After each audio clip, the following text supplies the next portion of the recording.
வணக்கம். Welcome to VV trading consultancy. Last நம்ம வீடியோவில் சொல்லியிருந்தோம், Nifty, bank Nifty, Naveen flower, UPL levels கொடுத்துருந்தோம். இது நாலுமே என்ட்ரி இல்லை. அதாவது இண்டெக்ஸை பொறுத்தளவு வந்து பார்த்தோன்னா கேப்பை போயிட்டு நியூட்ரலாகவே ட்ரேட் ஆகிடுச்சு. பெரிய மூமெண்ட்ஸ் எதுவும் இல்லை. அதே சமயம் நவீன் ஃப்ளவர் பார்த்தோன்னா நவீன் ஃப்ளவர், யூபிஎல் ரெண்டுமே வந்து நம்ம சொல்லியிருந்த லெவல்ஸ் வந்து பிரேக் ஆகலை. ஸோ அதனால் அதுலேயுமே நமக்கு என்ட்ரி கிடையாது. இப்போ மண்டே ட்ரேடிங்கான ஸ்கிரிப்ட் பார்த்தோன்னா Nifty, bank Nifty, HCL tech, Grasim இந்த 4 ஸ்கிரிப்ட்டுக்கும் லெவல்ஸ் என்ன அப்படிங்கிறத பார்த்துடலாம். இப்போ நிஃப்டியோட லெவல் பார்த்தோம் அப்படின்னா R1 R2 ரேஞ்ச் வந்து 24,531, 24,586.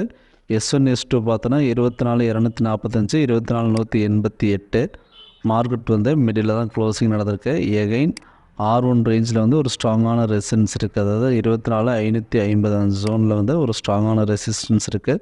ஸோ அந்த ஜோனுக்கு மேலே ட்ரேட் ஆச்சுன்னா தான் அப்சைட் மூவ் இருக்கும். ஸோ அந்த ஜோனில் வந்து ஒரு செல்லிங் வர்றதுக்கும் சான்சஸ் இருக்குது. ஸோ வெயிட் பண்ணி பார்க்கலாம். அடுத்து பார்த்தோன்னா பேங்க் நிஃப்டியோட R1 R2 லெவல் வந்து 50,810, 50,865. S1 S2 50,179, 50,130. மார்க்கெட் வந்து ரெசன்ட் ஜோனில் டச் ஆகிட்டு கொஞ்சம் வீக்காக தான் க்ளோசிங் நடந்திருக்கான். பேங்க் நிஃப்டியில் வந்துட்டு பார்த்தோன்னா எகெயின் வந்து சப்போர்ட் ரேஞ்ச் வந்ததுன்னா பையிங்கான சான்சஸும், R1 R2 ரேஞ்சில் வந்து செல்லிங்க்கான சான்சஸ் இருக்குது. ஸோ அந்த ஜோனில் எப்படி லைவ்ல ரியாக்ட் பண்ணதுன்னு பார்த்துட்டு நம்ம என்ட்ரி எடுத்துக்கலாம். ஸோ வெயிட் பண்ணி பார்ப்போம். அடுத்து பார்த்தோன்னா கிராசிம் பை எபோவ் 2,580க்கு மேலே பை பண்ணோம் அப்படின்னா 2,640 வரலையும் வர்றதுக்கான சான்சஸ் இருக்குது. இது ஏன் நம்ம பை சொல்கிறோம் அப்படின்னு பார்த்தோன்னா டே சார்ட் பொசிஷனில் வந்து ஒரு சப்போர்ட் ஜோனில் தான் ட்ரேட் ஆகிட்டுருக்கு. டேயில் வந்து பார்த்தோம் அப்படின்னா ப்ரீவியஸாக வந்து ஸோ இந்த ஜோனில் இருந்து தான் நமக்கு பிரேக் அவுட் நடந்திருக்கு. பிரேக் அவுட் ஆகிட்டு எகைன் ஒரு ரீடெஸ்ட் பாயிண்ட்டாக தான் கீழே பாட்டம் ஜோன் வந்திருக்கு. ஸோ அதே சமயம் வந்து பார்த்தோன்னா ப்ரீவியஸாக இருந்த ரெசன்ட் ஜோன் வந்து இப்போ நமக்கு சப்போர்ட் ஜோனில் ரியாக்ட் பண்ணிகிட்ருக்கு.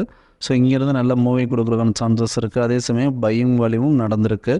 இந்த வால்யூம் வந்து ஃபெயிலியர் ஆச்சுன்னா தான் நமக்கு கொஞ்சம் கீழே வரதுக்கான சான்ஸ். இது வரலையும் வந்து பார்த்தோம் அப்படின்னா இந்த டே லோ பிரேக் பண்ணாத வரலையுமே வந்து நமக்கு பாசிட்டிவாக போகிறதுக்கான சான்சஸ் தான் இருக்குது. ஸோ அந்த லோ வச்சு ஸ்டாப்லெஸ்ஸாக வச்சு நம்ம பை பண்ணலாம்.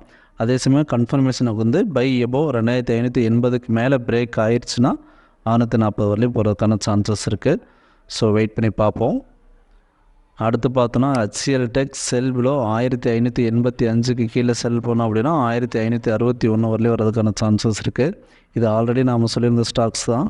ஆல்ரெடி நம்ம வந்து பொசிஷனாகவே செல் கொடுத்துருந்தோம். எகைன் வந்து நமக்கு அந்த ஜோன்லேயே இருக்குது. அதாவது வந்து செல்லிங் ஸ்டார்ட் ஆகிட்டு ஒரு ரீடெஸ்ட் பாயிண்டில் தான் மறுபடியும் ட்ரேட் ஆகிட்டுருக்கு. டே சார்ட் வியூலையுமே நமக்கு 15 minutes டைம் ஃப்ரேம்லேயே வந்து பார்த்தோன்னா ஒரு ரீட்ரேஸ்மெண்ட் லெவல் தான். ப்ரீவியஸாக வந்து ஒரு லோ பிரேக் பண்ணிவிட்டு எகைன் ஒரு ரீடெஸ்ட் எடுத்துருக்கு. திரும்பவும் ஒரு லோ வந்துட்டு திரும்பவும் ப்ரீவியஸாக இருக்க ஹையை பிரேக் பண்ணாமல் ட்ரேட் ஆகிட்டுருக்கும். ஸோ இங்கே வந்து பார்த்தோன்னா வீக்காக தான் ட்ரேட் ஆகிட்டுருக்கு. இவ்வளோ லெவல் ட்ரேட் ஆச்சு அப்படின்னா ட்ரை பண்ணி பார்க்கலாம். ஸோ வெயிட் பண்ணி பார்ப்போம் லைவில் எப்படி ட்ரேட் ஆகுது அப்படிங்கிறதையும். இப்போ பார்த்தோம் அப்படின்னா இந்த 4 ஸ்கிரிப்ட்டுக்குமே லெவல்ஸ் சொல்லியிருக்கோம். ஸ்டாப்லெஸ் டார்கெட் வேணும் அப்படின்னா லைவ் மார்க்கெட்டில் பிங் பண்ணுங்கள், இல்லைன்னா கால் பண்ணுங்கள். Thank you. We are not a SEBI registered technical analyst. நாம் கொடுத்துருக்க technical levels only for educational பர்பஸ்க்காக மட்டும்தான். தேங்க்ஸ் ஃபார் வாட்சிங்.